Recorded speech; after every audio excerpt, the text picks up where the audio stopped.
Hello, my dear Gemini friends. I hope you're all doing really well. Welcome to this intuitive guidance for the months of July and August. Whether you are a Gemini sun, rising, or moon sign, this message is for you. Let's start with a brief overall look at the spread.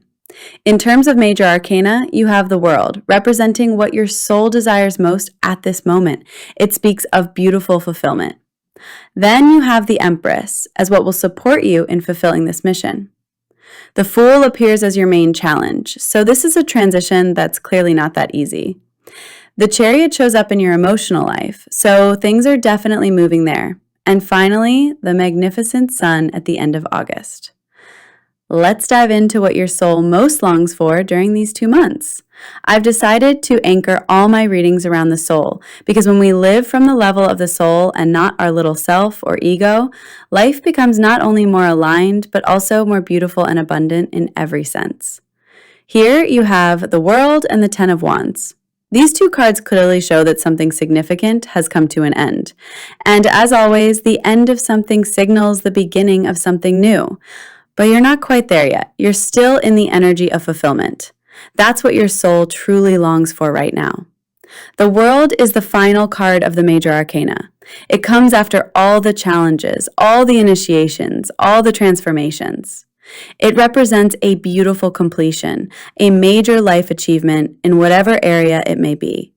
Sometimes it can even represent a spiritual awakening. In any case, it's a powerful card, highly spiritual, showing that something in your life has reached full maturity. Your soul isn't looking to start something new. It wants to savor what's already been achieved. Maybe you've completed a long-term project, a dream that's finally come to life. Your soul wants to settle into this energy of wholeness. Now, the Ten of Wands brings a very clear message. Look at the image. The figure looks exhausted, almost dazed. They're still walking forward, yes, but at what cost? This card shows that your beautiful accomplishment likely came with a heavy load, perhaps big responsibilities or even burnout. You've given so much, and your soul is saying now, you've reached the finish line. You don't need to carry all this anymore. You can set the burden down. You can rest. You can finally breathe. This is the powerful combination. You've achieved something incredible, but be mindful not to keep carrying what no longer belongs to you or to this stage of your life. Now let's look at what will help you experience this fulfillment in the happiest, most grounded way. And here you have two beautiful cards, the King of Wands and the Empress. Look at this king, seated on his throne in a golden desert, wearing a robe of red and gold, symbols of courage and power. Behind him rises the enormous face of a lion, as if he's filled with the strength of that animal. The King of Wands doesn't hesitate. He embodies his vision. He claims his space. And that's exactly what will help you during this time, to embody your rightful place in the world with confidence and stop hiding. You've gone through every step. Now it's your time to move forward with a clear sense of purpose.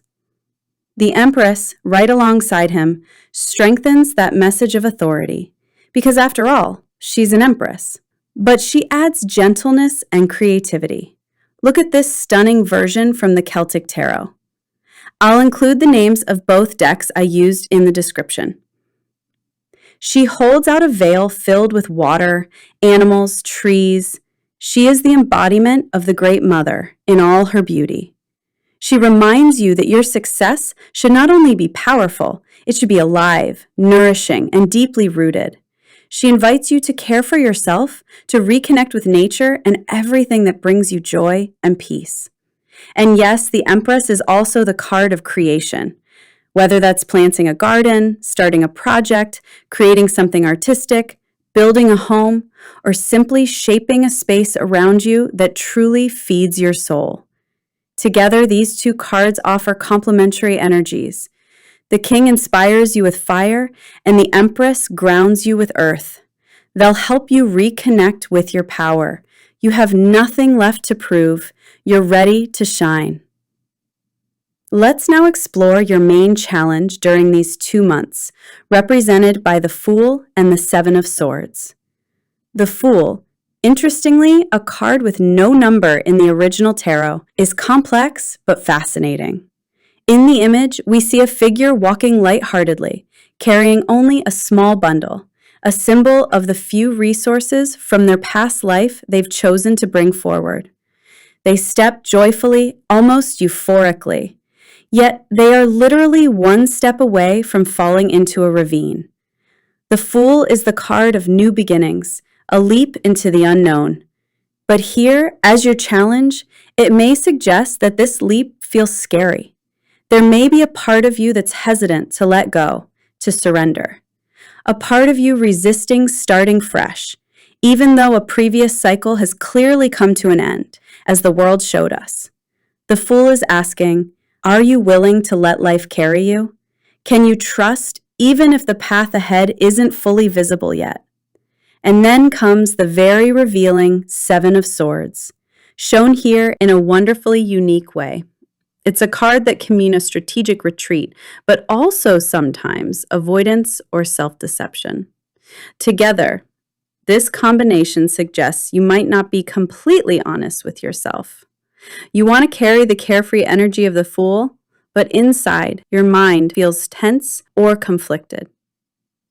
So the Fool invites you to trust life, and the Seven of Swords invites you to first be honest with yourself. Now, let's see what will help you overcome this challenge. Here you have the King of Cups and the Page of Swords. The King of Cups is who I call the Zen master. He doesn't get thrown off by his own thoughts or by outside events. He rules over the suit of cups, which means he masters the world of emotions and relationships. So, either the universe is encouraging you to embody this king, maybe through meditation, walking in nature, or listening to affirmations, or this card represents someone around you, a mentor or trusted person who could help you navigate this time with more peace and clarity. Then we have the beautiful Page of Swords, shown here in the wild, holding a falcon ready to take flight, a symbol of discipline and freedom ahead. The Page of Swords is curious, sharp, intelligent. He observes, questions, and wants to understand. Here, I believe he's inviting you to reclaim control over your mind, like the calm of the King of Cups, and to break free from the inner agitation we saw with the Seven of Swords. Maybe it's time to observe your thoughts and emotions, but without getting lost in them. Take your time. Step back before acting. And above all, listen. This page may also indicate that you'll soon receive a form of clarity. It could be a message from the universe that helps you lift a veil, especially on the emotional level. Maybe you'll read something or hear someone say just the right phrase, and it will spark a shift. In any case, the universe is going to send you a sign that brings you peace of mind. Now, let's uncover the gift hidden behind this important challenge. Because whenever the universe sends us a challenge, it also gives us the tools to face it, as we've seen with the King of Cups and the Page of Swords. But more than that, there's always something beautiful hiding inside the difficulty. We just don't always see it right away. That's why I chose to reveal that gift in advance, to help you stay strong while moving through it. Here you've got the Four of Cups, and again, the King of Wands. The Four of Cups makes perfect sense here in the position of the gift. Look at the figure on the card. Arms crossed, almost resigned. 3 cups sit in front of him, filled with beautiful emotions, but he doesn't look at them. And yet, a 4th cup is being offered by a divine hand with a dove. The imagery is powerful. What you're not seeing right now, this divine gift, this emotional renewal, will soon become visible. The gift here is clarity. You'll finally be able to define what you want, and just as importantly, what you no longer want. And that's going to help you tremendously in navigating the Fool's transition. It's also the logical continuation of the story. The Seven of Swords, the Page of Swords, all speaking of something being revealed, a message arriving, inner fog lifting. Then we see the return of the King of Wands, showing up a second time in your reading. Earlier, we saw him as a symbol of confidence and action following the completion shown by the world. Now, he appears in the position of the gift, and we can clearly see what he brings you, a rekindled inner flame, maybe even ambition, but especially a renewed and clear vision, because the King of Wands is a visionary. In this particular version from the Celtic Tarot, he is literally fused with a tree, as if he and his mission are one and the same.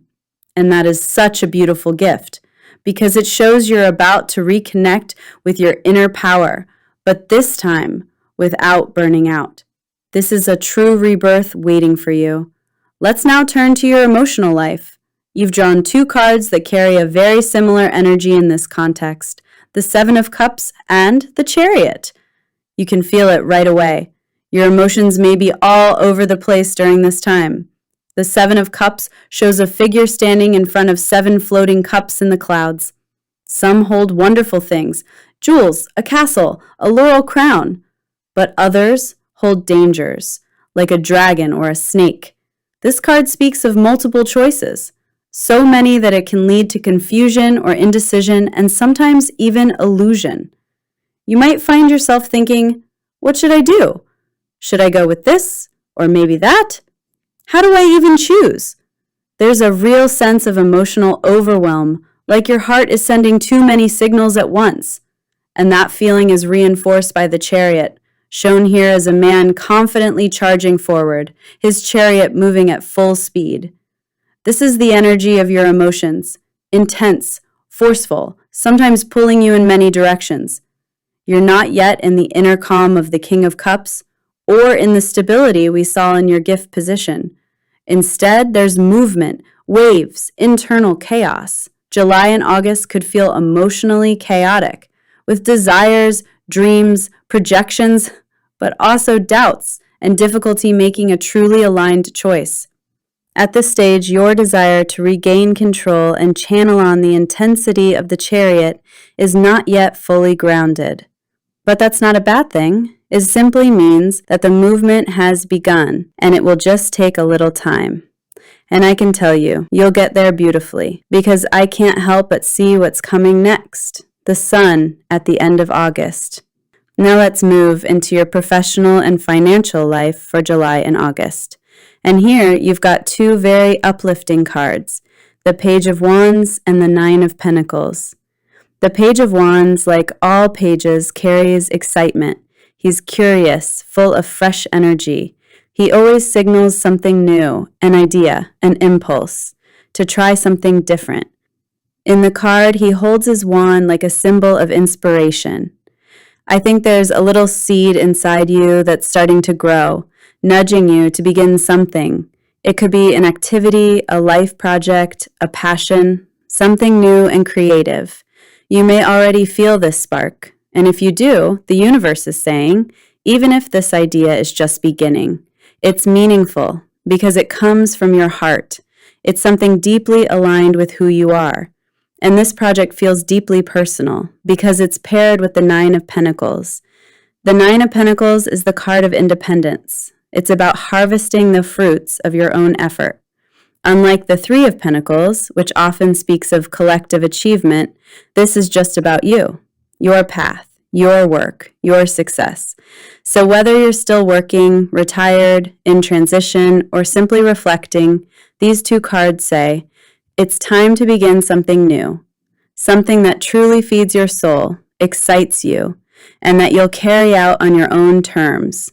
It might be a professional project, a personal creation, a financial investment, or even a passion.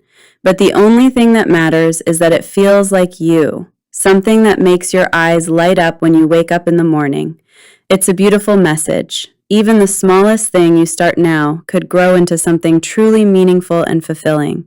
And look at how things evolve by the end of August. It's just magnificent. You've got the Sun and the 9 of Wands. The Sun is often considered the most positive card in the tarot. It speaks of happiness, joy, renewed vitality, but also of inner clarity. Because, of course, the Sun doesn't just illuminate the world, it also illuminates our minds. You'll likely feel more aligned with yourself, more clear after a period of inner fog, just like what we saw earlier with the 7 of Swords and the 7 of Cups. And that light, it's your light. And then there's the 9 of Wands, represented here by a courageous wild boar, wounded but still standing, ready to defend if needed. He symbolizes your inner strength, your resilience, and your courage to keep going despite all challenges. Yes, I think you may feel tired. These 2 months have likely been intense, emotionally, mentally, maybe even physically, but you're still standing and stronger than ever. This combination is beautiful, the light of the sun rewarding the endurance of the Nine of Wands. It shows that everything you've gone through wasn't for nothing. You're going to harvest the fruits of your persistence. You're going to reconnect with joy, simple joy, just being yourself. There's truly an initiatory passage in this reading, and if you feel like it, don't hesitate to leave a little comment under the video and share what you're going through right now. I would love to read you, and it might also help or inspire others going through something similar. Before we close with the oracle message, let's look at the precious advice from the universe to help you move through these 2 months with as much serenity as possible. And you've got the Eight of Swords. The image speaks volumes. A woman, blindfolded, her chest wrapped tightly, surrounded by swords stuck in the ground. It's a mental prison, a form of inner confinement made of looping thoughts, constant questioning, and emotional confusion. And that feeling is amplified by the gloomy sky, the rain, the heavy atmosphere. But look closely. Her legs are free, and the swords are spaced wide enough for her to walk out. In other words, the door is open. What's keeping you stuck isn't reality, it's your mind. That's the core of this message from your guides. Many of the blocks you're feeling aren't coming from the outside. They're coming from your own thoughts. And the Eight of Swords says, come back to the present moment. Don't stay trapped in the past, whether recent or far away. And don't keep projecting endlessly into the future. What matters most is now. I'll add a link in the description to the book, The Power of Now by Eckhart Tolle. I'm sure many of you have already read it, and if so, maybe it's time to revisit it. If you haven't, I'll share the audiobook version. It's a powerful tool to shift your relationship to thought and free yourself from mental traps. Above all, don't worry, and be gentle with yourself. If during July you still feel heavy emotions, looping thoughts, or uncertainty, just remember, the light returns by the end of August. Things will evolve naturally. And we end with a message from the Little Oracle of Intuition from the Blessing series. Guilt and remorse weigh you down. You can see how that connects directly to the Eight of Swords, the idea of being held back. Receive this loving favor from above. It softens your heart, releases your story, and fills it with light. This message is so beautifully aligned with the entire reading. Don't forget, you've achieved something truly beautiful. Now it's time to enjoy it and release the pressure. And trust that the universe will help you. We saw it throughout the reading, and this final message confirms it. You are going to receive a blessing from above. It's beautiful. Well, my dear Geminis, these next 2 months hold incredible power for you. Don't forget to check your rising and moon signs for a more personal reading. And remember, the audiobook link is in the description. I'm sending you all my love. Take good care of yourself, and I'll see you on August 28th for your next guidance.